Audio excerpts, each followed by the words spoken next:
Estamos aqui começando novamente mais um programa Nos Caminhos do Xamanismo.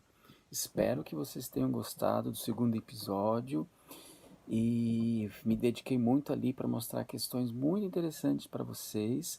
E eu dou uma dica, a cada programa, se vocês tiverem a disponibilidade para isso, pegue um caderninho e faça as suas anotações, faça os seus questionamentos, faça os apontamentos de suas dúvidas e também coloque as suas observações, para que a gente possa, talvez aí num futuro, fazer uma espécie de conversa, quem sabe é isso, né? De repente, porque eu estou pensando assim, logo depois que a pandemia tiver sob controle, as pessoas estiverem todas vacinadas e a gente puder fazer de novo os encontros com um número grande de pessoas, eu quero fazer um pequeno colóquio de xamanismo aqui na livraria e poder convidar as pessoas se elas quiserem vir. Só que aqui é um pouco pequeno, né?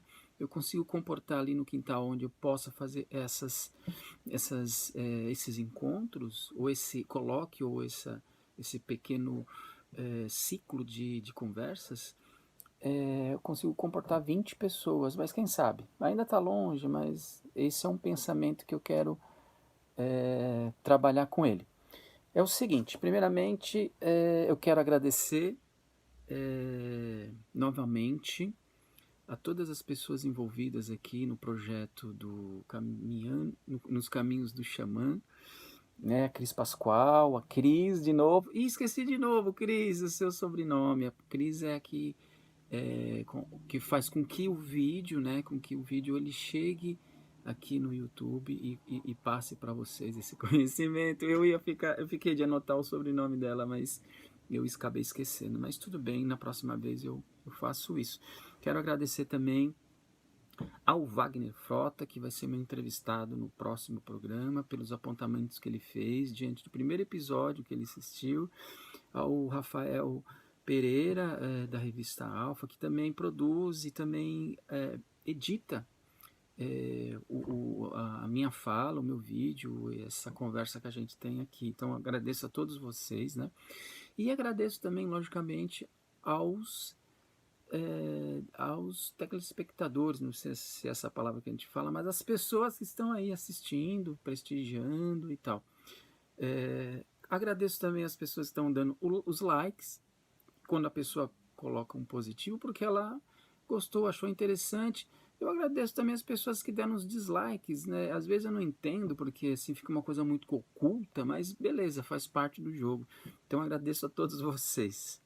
Hoje o tema vai ser super interessante, onde eu vou abordar a palavra, o fogo e a abertura dos olhos. Olha que interessante.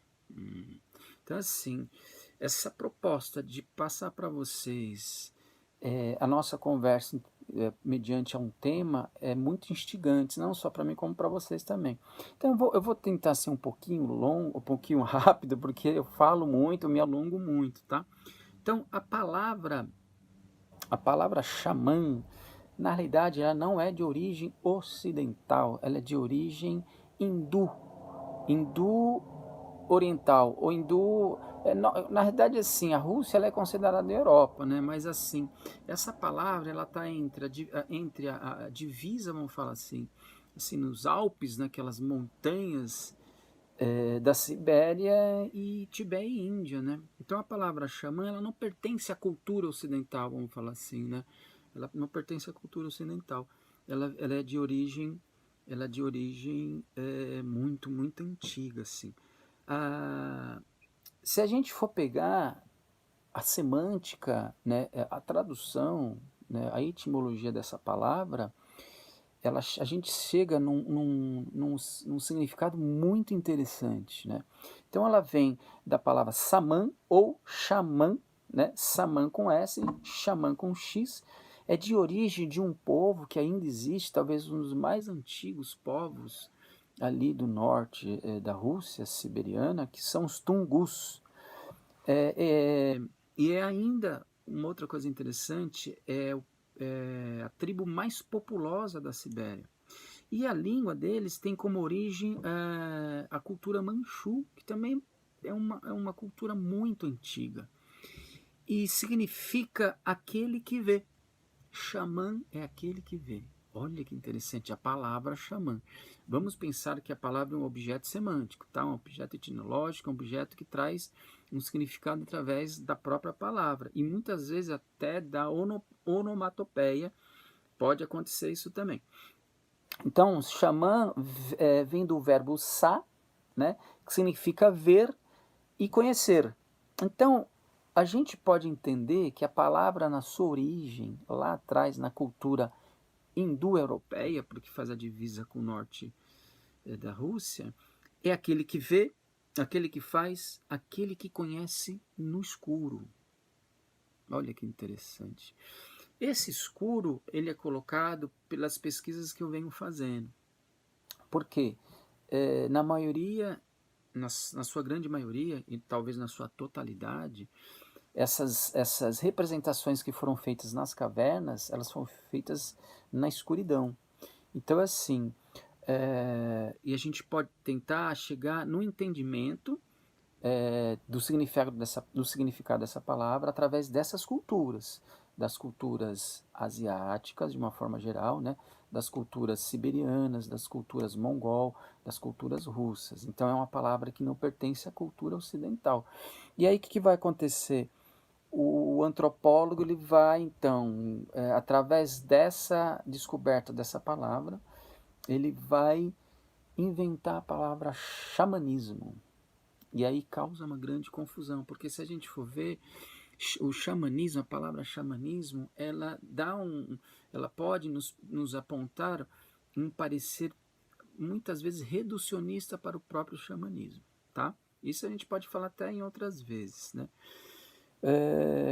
A primeira vez que se ouviu falar dessa palavra xamã, foi por intermédio de um embaixador grão-duque de Moscou, em 1692. Olha só, já não existia o Renascimento, né? E o nome dele é um nome muito complicado, muito interessante. Esse grão-duque de Moscou chamava Ever Isbrantidos. Ever Isbrantidos. O que a gente tem que pensar nesse momento, nesse instante, sobre a questão da palavra ou o significado da palavra? A gente tem que entender que a palavra xamã é um objeto semântico, né? É um objeto semântico, é um objeto que nos dá origem à palavra, origem do significado da palavra, do entendimento da palavra. E eu sou muito ligado a essas questões etimológicas, que na maioria das vezes te dá um caminho muito interessante. Mas no caso do xamanismo, como o xamanismo ele é um fenômeno universal, a gente colocar o nome de xamã para todas as culturas pode ser que a gente tenha um entendimento um pouco reducionista. Muitas vezes o xamã na cultura brasileira é chamado de pajé. Mas eu falo uma coisa aqui, nem todo pajé é xamã, mas todo xamã pode ser pajé. Isso a gente pode falar também no decorrer de outros momentos. Outra coisa que é interessante, na boa parte da cultura norte-americana ou norte-americana, centro-americana e parte da cultura andina, né, chama o xamã, se denomina o xamã de feiticeiro. Aí eu acho muito interessante, eu vou falar muito sobre isso também, ok? Só que assim, o que a gente tem que pensar nesse primeiro momento, nessa nossa fala aqui, que o xamã enquanto objeto de ação já é outra coisa. Então a gente tem que entender que o indivíduo, seja ele homem ou mulher, o xamã, a gente tem que ter uma compreensão que vai além da palavra, né? Então o xamanismo ele nos dá a referência para um caminho dos estudos antropológicos, etnográficos, etnológicos, enfim, nas áreas que vão estar aí tentando mostrar para a gente o que de fato é esse fenômeno que existe há mais de 45 mil anos, talvez um pouquinho mais, talvez, né? Um pouquinho mais, um pouquinho menos. Então é isso. Quem popularizou, na verdade, a palavra xamã foi um grande historiador das religiões, que foi o Mircea Eliade, um romeno. Então, a primeira vez que essa palavra começa a ter um corpo dentro da academia mesmo, de uma maneira contundente, e mesmo no meio editorial, foi através da publicação do livro Xamanismo, a técnica arcaica do êxtase. Então ele já dá um parecer que o xamanismo, né, o ato de se praticar o xamanismo, seria uma técnica, que eu também acho interessante, concordo, arcaica do êxtase. Quase todos os antropólogos, etnólogos, historiadores concordam com essa definição, não sei se a palavra definição é correta, que o Mircea Eliade nos apresenta, porque ela amplia muito. Então, esse termo se deu, nas minhas pesquisas, em alguns momentos eu achei que o livro foi publicado em 51 e outras vezes em 64. Eu desconfio que o livro foi publicado em 51, tá? Então, de que se populariza aí. Mas, aí que está uma coisa interessante, né? Para não fazer injustiça, a gente tem que falar o seguinte, que a Europa, ela começa a conhecer esse termo xamã na realidade, ou não só o termo xamã, mas sobre o xamanismo, sobre a prática e sobre esses indivíduos que se vestem com roupas tão significativas, tão simbólicas, e que usa tambores e que usa substâncias psicodélicas através de uma mulher.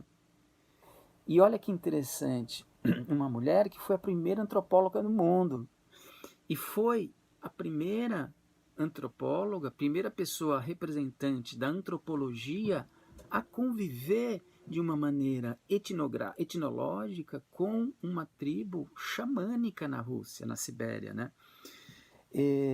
Que ela chama Marie, que é um pseudônimo, Marie Antoniette Kzaplika. Ela é polonesa de origem, mas se eu não me engano, ela viveu muito na Inglaterra, fez alguns estudos nos Estados Unidos. É interessante que essa antropóloga, Marie, ela fez muitos cursos, sim, na área de antropologia, de etnologia, porque a antropologia estava, de uma certa maneira, nascendo, né? E com ela, a gente vai ter a primeira grande publicação, primeiro nos meios acadêmicos, assim, ainda timidamente, né? E depois vai ser divulgado, deixa eu tomar uma aguinha aqui,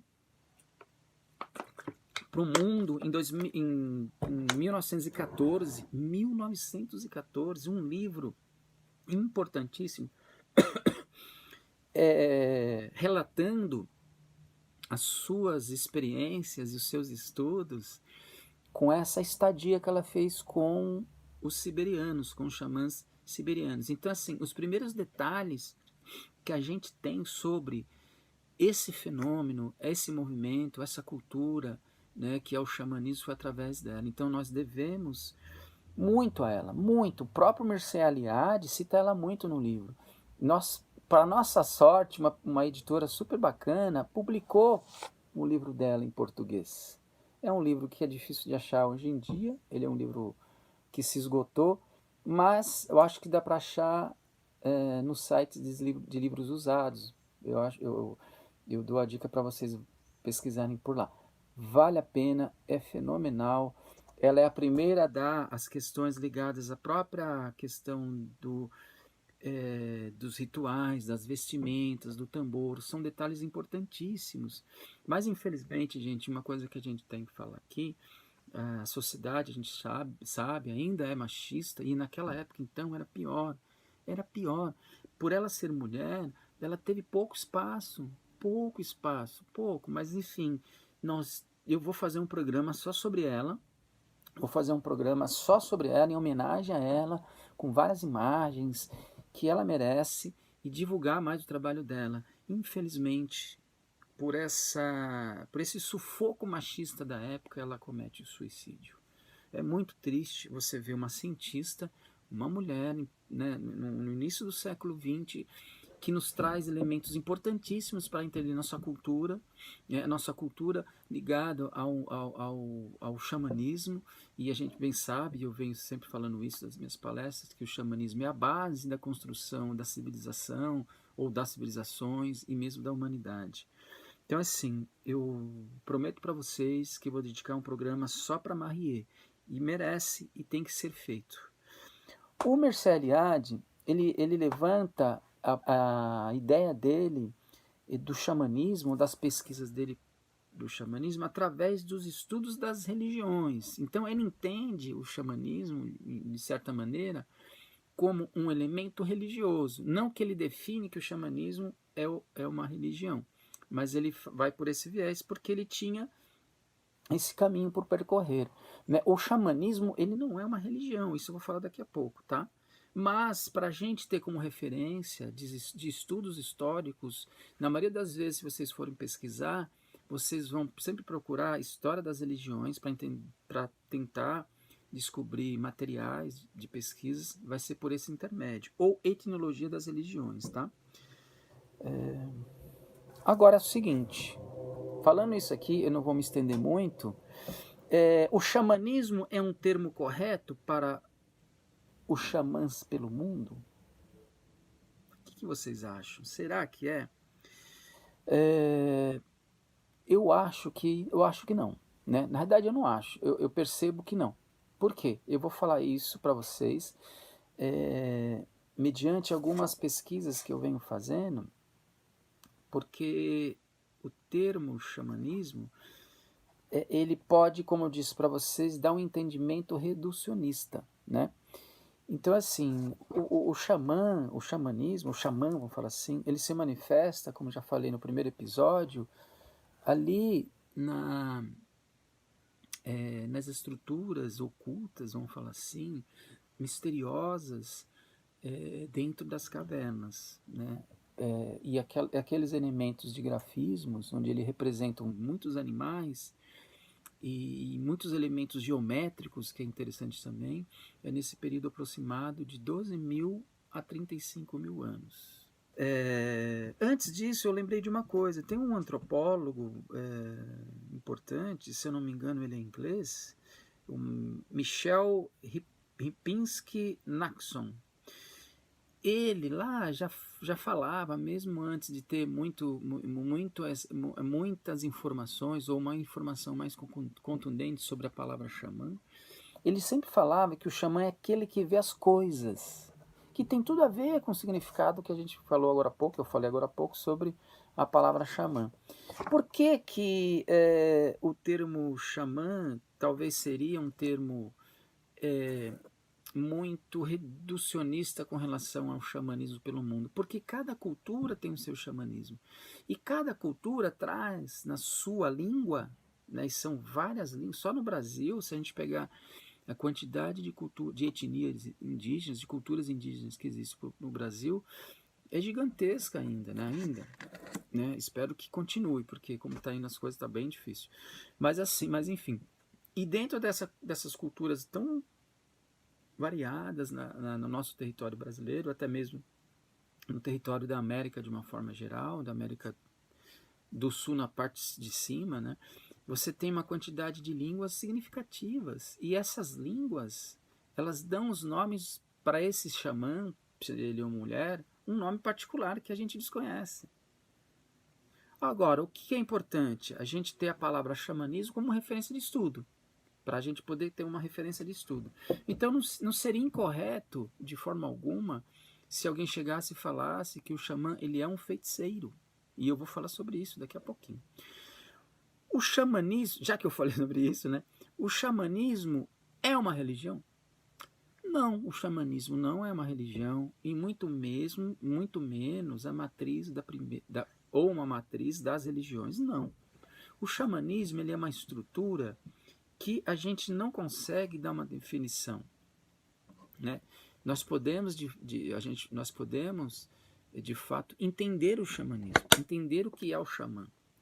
E a gente só vai ter a compreensão de maneira muito, muito profunda. Desculpa, gente, o tempo está muito seco. Tem que tomar uma aguinha. Muito profunda, se a gente tiver a oportunidade de se envolver com o xamanismo. E quando eu falo se envolver com o xamanismo, estou falando com o xamanismo tradicional, né? Eu não estou falando com um movimento que se apresenta hoje, que é chamado de neo-xamanismo ou xamanismo urbano. Eu, por enquanto, não vou entrar nesse assunto. Talvez lá na frente eu vou explorar o xamanismo histórico, antropológico, etnográfico, bastante, por enquanto, para a gente poder chegar na compreensão por que, que o xamanismo urbano é dessa maneira, por que, que o neo-xamanismo é dessa maneira, e se de fato é de fato o xamanismo, tá? Tem essa também, ok? Então, assim, todo xamanismo no mundo, pode ter a religiosidade? Pode, e a maioria tem. Como todo xamanismo pelo mundo, além de outras atividades, tem o processo de cura, tem o ato de curar, tem o ato de resgatar a alma, essas coisas todas. Isso eu vou falar em alguns outros programas, com certeza. Então, o que é importante a gente saber, gente, o xamanismo ele não é uma religião. Apesar de a gente entender que existe religiosidade em boa parte, talvez em todas as concepções de xamanismo pelo mundo. O que talvez confunde o povo de uma forma geral, as pessoas, de achar que todo ritual é religioso. Não, existem vários tipos de rituais, né? Então, assim, existe sim rituais religiosos dentro do xamanismo, não tem problema nenhum, isso faz parte até da cultura. Então, o que a gente tem que entender? Para a gente entender isso, a gente tem que compreender que o xamanismo muitas vezes se confunde com a magia e a magia com o xamanismo e com a própria feitiçaria, apesar do xamã ser um feiticeiro, né? E por que é importante a gente falar isso? Porque assim, o que difere então o xamã feiticeiro de um feiticeiro bruxo? O xamã, ele tem um domínio das técnicas arcaicas do êxtase. Ele é um ser que produz o transe. E ele consegue, de uma certa maneira, transitar por realidades não humanas. E essas técnicas que eles empregam, e não é só o uso de substâncias, um gorro que ele coloca, um artefato que ele coloca, uma roupa que ele coloca, o uso de um instrumento musical, e muitas vezes sendo um tambor, às vezes uma flauta, já promove de maneira muito significativa o processo dele de movimento dessa realidade para outras realidades. Então, isso seria uma diferença meio básica, né? Mas assim, todo xamã é feiticeiro, mas nem todo feiticeiro é xamã. E o bruxo, né? É que assim, você tem a feitiçaria, bruxaria e magia. Magia é sempre cerimonial. A magia, ela é quase que uma missa, né? Vamos falar assim. Então você tem aqueles paramentos que aquelas roupas ali, elas são mais indumentárias, vamos falar assim. Lógico que tem um significado, mas ela não traz os elementos de transe, como acontece com os xamãs. Quando o xamã coloca aquela roupa pesada, é muito pesada porque você tem prego, você tem vários elementos naquela roupa.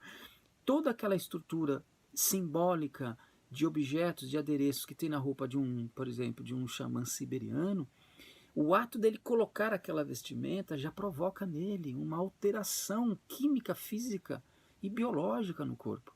No caso de um bruxo ou de um mago cerimonial que veste uma capa X, já é para ter ter um outro tipo de movimento.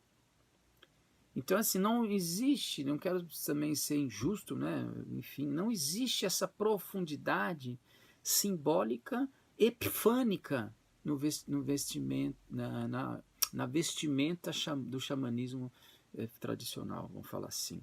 Porque assim, você tem, isso eu vou falar na frente também, gente, você tem magos brancos e feiticeiros brancos e feiticeiros negros, xamãs brancos e xamãs negros. Mas isso tem a ver com a técnica, tem a ver com o território que eles trafegam nessas realidades. Logicamente que esses termos são termos muito complicados em termos de história, né? O que é o mago branco, o que é o mago negro, o que é um feiticeiro branco. Isso eu vou falar lá na frente, tá? Mas é importante a gente falar que existe em várias culturas. Então, assim, para a gente entender, o que significa a palavra feitiçaria, tá? A palavra feitiçaria, ela vem do latim, que significa factius. O que significa essa palavra? Não pertence ao mundo natural. É artificial, é algo artificial. Ou é um ato de imitar. Olha que importante. Por quê? O feiticeiro ou o xamã, o mesmo bruxo, vamos falar assim, em vários momentos, ele consegue, logicamente, gente, por que eu estou falando tudo isso? Espero que eu não estou causando uma confusão. Porque o xamã, ele consegue, de uma maneira contundente, manipular a natureza. E quando eu falo natureza, de uma forma ampla. Então, assim, quando eu falo assim, não pertence ao mundo natural, porque ele consegue, ao mesmo tempo, estar presente nesse mundo aqui, que é natural, e estar presente em mundos que não são naturais. O xamã consegue, de certa maneira, seja para um bem, seja para um mal, porque essa é outra coisa que eu quero falar também, esses conceitos mais para frente, ser algo autêntico ou artificial, ou ele consegue, através das suas dinâmicas, em seus rituais, ou aquilo que foi proposto para ele, imitar as coisas. Né? Tanto é que os xamãs dessa estrutura mais tradicional se transformavam em animais. Os xamãs, no passado longínquo, vamos falar assim, voavam. E hoje, logicamente, que tem alguns xamãs que ainda seguem essa tradição, ou esse xamanismo, eu gosto de falar também a palavra primordial, esse xamanismo primordial. Então, assim, o xamã voa, o xamã tem o domínio do fogo, o xamã, ele consegue, então, trafegar do mundo natural para o mundo não natural. O xamã, ele pode, de muitas maneiras, imitar a realidade e até transformar a realidade, tá? Espero que não tenha ficado confuso, mas isso eu vou voltar depois nesses temas com mais detalhes também, que é importante. Então, assim, logicamente que dentro do xamanismo feiticeiro, ou desse xamanismo de origem, porque assim, o que é interessante, a questão da imitação, o ato de imitar, o ato de fazer, o ato de dar um salto, o que é isso? O xamã consegue, através de elementos que compõem toda a sua estrutura, como eu disse, desde a vestimenta até o uso de elementos psicodélicos, ir para realidades impossíveis para o homem comum. E até mesmo determinados bruxos e feiticeiros não conseguem, e o xamã consegue. E ele consegue dar esse salto, e ele consegue operar, e ele consegue fazer. Então ele é um artífice, né, de fazer de uma realidade uma outra realidade, ou ir de uma realidade para outra realidade. Essas informações são fundamentais para entender, para a gente compreender, para a gente poder entrar no território do xamanismo de origem, tá? Só para a gente imbricar um pouco, para a gente ilustrar, se a gente fosse falar assim, quem poderia ser xamã assim, na atualidade, mesmo em personagens ligados à literatura, ao cinema, ou mesmo na realidade? Por exemplo, o mago Merlin era um xamã feiticeiro, né? Yoda, do filme, Teresa d'Ávila, xamã. O poeta João de la Cruz, São João de la Cruz também. Leonardo da Vinci, olha que interessante. O Anthony Artaud, o dramaturgo, apesar dele ter se iniciado no xamanismo, se eu não me engano, mexicano, Jim Morrison fez a mesma coisa. Então, são pessoas e personagens que nós podemos falar que são xamãs e que foram xamãs na sua capacidade, na sua competência e no seu grau como chama, né, dificuldade, seu grau de amplitude da técnica que eles tinham em mãos. No caso da Teresa d'Ávila e São João de la Cruz, eles vão muito para o lado da mística. Então eles tinham um outro território ligado ao próprio xamanismo. Há um boato, há umas informações, há algumas pessoas que já escreveram sobre isso, de que talvez Teresa d'Ávila, por algum motivo, ela cultivava algumas substâncias que provocavam o transe nela. Ela muitas vezes entrou em transe os escritos são muito profundamente ligados às questões místicas que nos trazem assim contemplações. Então a gente tem que entender que o xamanismo ele trafega por realidades literárias, realidades artísticas, mas isso é um tema que a gente vai abordar muito lá para frente, tá bom? Então, o xamanismo confunde-se no decorrer da história com a feitiçaria, né? O xamanismo e a feitiçaria, o que a gente pode colocar de diferença é aquilo que o próprio Mircea Eliade nos traz, que é a técnica arcaica do êxtase. Então, o xamã, sendo mesmo por excelência um feiticeiro, o que difere ele da feitiçaria, ou de um feiticeiro, ou de um bruxo, é ele ter como primazia, como referência maior, a técnica arcaica do êxtase, tá bom? Uma coisa que é interessante também, o xamã, mas também o feiticeiro, mas também o bruxo, o próprio mago, principalmente bruxo, feiticeiro, xamã, né? Eles tinham domínio sobre o fogo, só que o xamã ele vai além só do domínio do fogo. Ele tem uma relação profunda sobre o fogo, o xamã. Então, assim, existe uma imagem que eu vou tentar captar para vocês e colocar aqui no vídeo, onde uma xamã, se eu não me engano, siberiana, ela está diante de uma fogueira e essa fogueira existe pedaços bem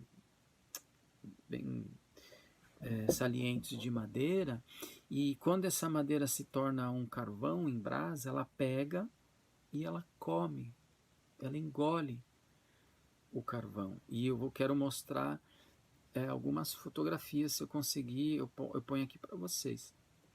Existe um vídeo, eu vou deixar o link do vídeo, o vídeo eu não posso mostrar, mas não tem como eu mostrar para vocês, mas eu vou deixar o link do vídeo dessa representação para vocês poderem constatar o que eu estou falando.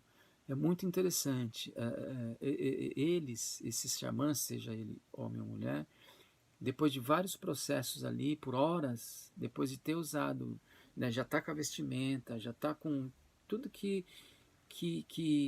levou essas pessoas a ter uma dinâmica profunda no seu transe, eles, quando eles chegam nesse ápice de usar a brasa ou o fogo, é que esse fogo traz determinados espíritos que eles precisam acessar, conversar ou mesmo entrar em combate. É algo muito interessante, cara. Então, assim, o xamã, eles acreditam, né? Eles acreditam mesmo, e a prática para eles traz essa referência de que o fogo traz um dom, logicamente que a cultura deles não vai usar esse termo, né? Que traz um dom aos estáticos para com ele ver espíritos e iluminar seus olhos com a visão. Lembra o título da nossa conversa aqui? Não é? Olha cá. A palavra, o fogo e a abertura dos olhos. Então, assim, quando o xamã, diante de uma estrutura que ele, de uma missão, vamos falar assim, ou de um trabalho, porque muitas vezes o xamã, em muitas culturas, denomina a pessoa que o contratou de cliente. Olha que interessante, a gente vai falar disso também. Enfim, o que significa então para o uso dos xamãs, o uso do fogo? Eu fiz umas anotações super interessantes aqui. Quando eles estão diante do calor da brasa e essa brasa provoca neles uma relação profunda no encontro com esses espíritos, acontece a epifania. O que é a epifania? Bom, a gente pode tentar entender através da palavra. A palavra vem de origem latim, que significa visível ou aquilo que aparece. Tornar-se visível ou aquilo que aparece. Compreensão súbita intuitiva, significado essencial de algo. Então, por exemplo, a epifania ela pode acontecer também e sobre várias estruturas, não só dentro do xamanismo, mas pode acontecer na feitiçaria, pode acontecer na magia, pode acontecer na religião, e pode acontecer num ato sexual, pode acontecer no momento que você criou algo tão fantástico, no momento que você desenhou algo que você achou, e aí acontece um fenômeno. E esse fenômeno, ele vai te dialogar com você de uma maneira, de certa maneira, né? No caso do xamanismo, essa epifania vai conduzir o xamã para uma estrutura, ou para várias estruturas. Porque, como assim? Os olhos se abrem. Então, assim, ele não só vai ver o que as pessoas comuns, ou as pessoas de uma forma geral não conseguem ver, mas ele vai de encontro. Então, assim, a hora que vocês tiverem a oportunidade de ver esse vídeo dessa xamã consumindo essa brasa e ela não sofrer nenhum tipo de dano, de dor ou de alguma ferida, a boca dela só fica inchada. E a parte de dentro não acontece nada, ela não fica machucada, ela não tem nenhum problema desse fogo, consumir ela por dentro, não tem. Isso é algo que a ciência não consegue explicar, mas vocês vão ver. Então, assim, vamos levar aqui como informação importante que o fogo ele traz a abertura dos olhos. Lembra daquele filme super importante, e é um filme muito educativo e antropológico, que é a Guerra do Fogo? Eu vou ver se eu trago uma imagem aqui para vocês, onde uma mulher que é Homo sapiens ensina um homem que vai passar a ser parceiro dela, que é um Neandertal, a fabricar o fogo através da varetinha. Essa cena é uma das cenas mais bonitas e mais emblemáticas do cinema e da própria antropologia. E ali ele fica tão encantado, e essa coisa de a gente falar dos olhos, né? Ele começa a regalar os olhos, porque como eles não falavam, ele emitia uns sons pela boca, que só aquele gesto dele já te comove muito. Então, assim, o fogo ele é um elemento de início primordial e ainda continua no trâmite da relação do xamanismo com nossa realidade e com outras realidades. Então, assim, essa epifania, ela traz, então, a dinâmica de iluminar com a visão. A visão passa a ter uma iluminação. Vale lembrar, quando eu falo luz, iluminação, não tem nada a ver com essa ideia de que a luz é melhor que a escuridão. Isso aí é uma coisa que é trazida, e a gente estuda um pouco história, a gente sabe, através do movimento New Age, onde tudo que é bonito é luz e tudo que é perverso e maligno é escuridão. Né? E tudo que é bonito e sagrado é branco, e tudo que é nefasto e maligno é preto. Isso não existe. Isso é uma invenção, né? Então é assim, vamos se tornar todos iluminados. Gente, a gente tem que estudar as coisas para entender. Então assim, no xamanismo não existe isso, que a escuridão é maligna, ou é pior, ou é melhor, ou a luz é melhor ou é pior. Isso não existe no xamanismo, tá? Quando eles falam iluminar, é de fato trazer para uma realidade, um meio que não era possível na vida ordinária. É nesse sentido que é essa iluminação, ou na verdade eu gosto de falar, como é o título do programa mesmo, aqui ó, a abertura dos olhos.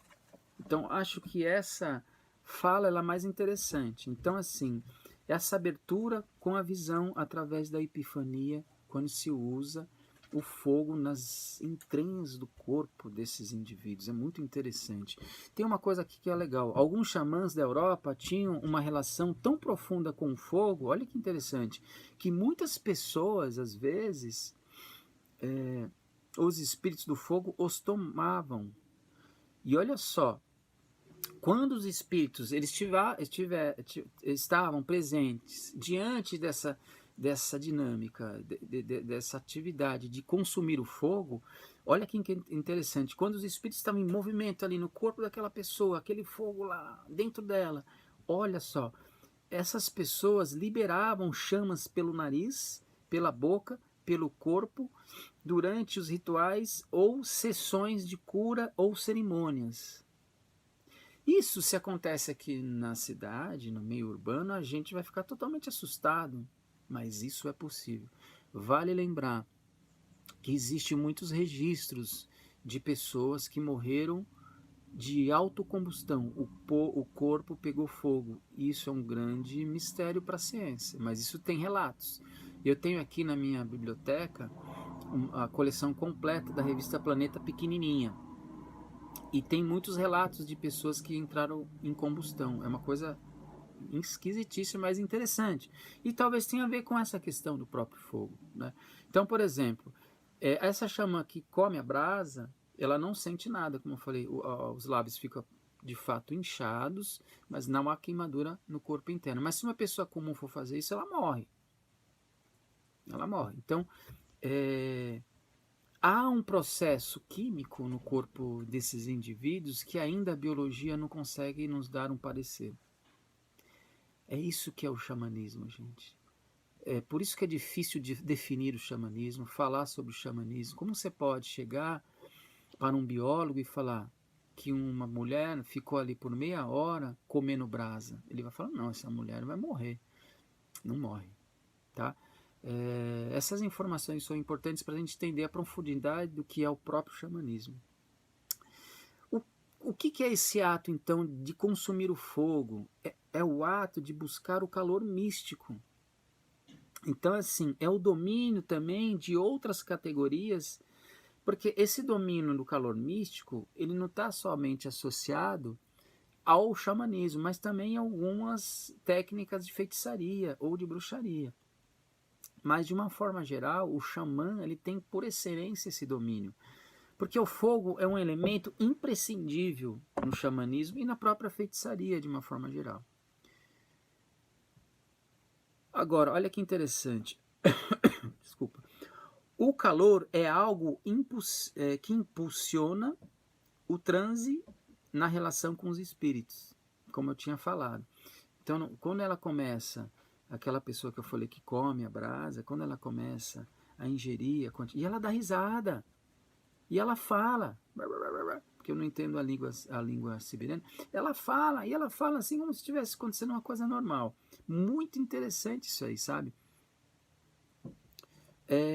Então, assim, outra coisa que eu vou abordar que tem a ver com o fogo, a busca do fogo místico ou a busca dessa abertura dos olhos através do fogo, quando eu for falar dos ferreiros e alquimistas, tá? Porque essa função de ferreiro dentro da alquimia eram exercida por xamãs, né? Por xamãs. Isso eu quero abordar num único programa, tá? Eu vou falar sobre isso e vou voltar a falar do fogo também. Uma coisa que aconteceu, raramente eu falo das minhas experiências íntimas ligadas ao xamanismo. Eu vou falar uma aqui, mas olha, garanto para vocês que não é propaganda, viu? Eu, no decorrer da minha vida, eu vou fazer esse ano 53 anos, apesar de parecer bem menos, né? No decorrer da minha vida, em 5 momentos que eu tive de relações sexuais que eu tive com mulheres, em 5 ocasiões aconteceram uma coisa muito recorrente, repetitiva nesses 5 momentos. No momento de que eu estava ali com elas, acendeu de fato um fogo no meu umbigo. Eu senti a queimação. Foi uma das coisas mais extraordinárias, foram 5 vezes. E quando se acende ali no umbigo, de imediato, eu tive a visão da chama. A chama sobe e ela atinge aqui. Quando ela atinge aqui, o meu orgasmo físico acontece, mas acontece um orgasmo aqui. E há uma explosão. E outra coisa que eu percebi, o meu corpo naquele momento, ele ficou numa temperatura altíssima. E isso tem a ver também, e eu posso tratar isso em um outro momento, com o tantrismo. Então o fogo ele se manifesta de várias maneiras. Logicamente que no caso da xamã que eu tratei aqui, que engole a brasa, ela engole a brasa de fato, tá? E no meu caso houve um processo químico, que ainda também não tem explicação aos olhos da ciência, mas aconteceu algumas vezes. Não por acaso o nome da minha livraria, que é uma livraria de livros usados, é Sebo Chama de uma Vela. Não por acaso escolhi esse título, porque tem a ver com um estudo poético e simbólico e profundo da chama da vela, feito pelo Gaston Bachelard, que foi um grande filósofo da ciência e poeta. E coincidentemente ou não, muito amigo do Mircea Eliade. Então, assim, a escolha do nome da minha livraria foi a tentativa, e é um nome fantasia, porque o nome original da minha livraria tem a ver com um xamã e tem a ver com um alquimista. Uma hora eu conto para vocês também.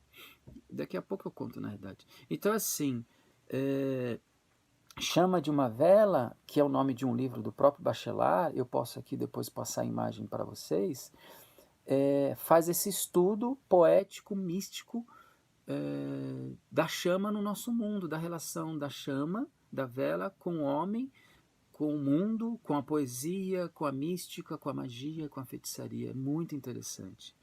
O nome original, comercial da minha livraria é Espaço Cultural Artéfios, que foi um alquimista importantíssimo de muitos séculos atrás, eu não me recordo agora se era século XV ou século XIII, não lembro.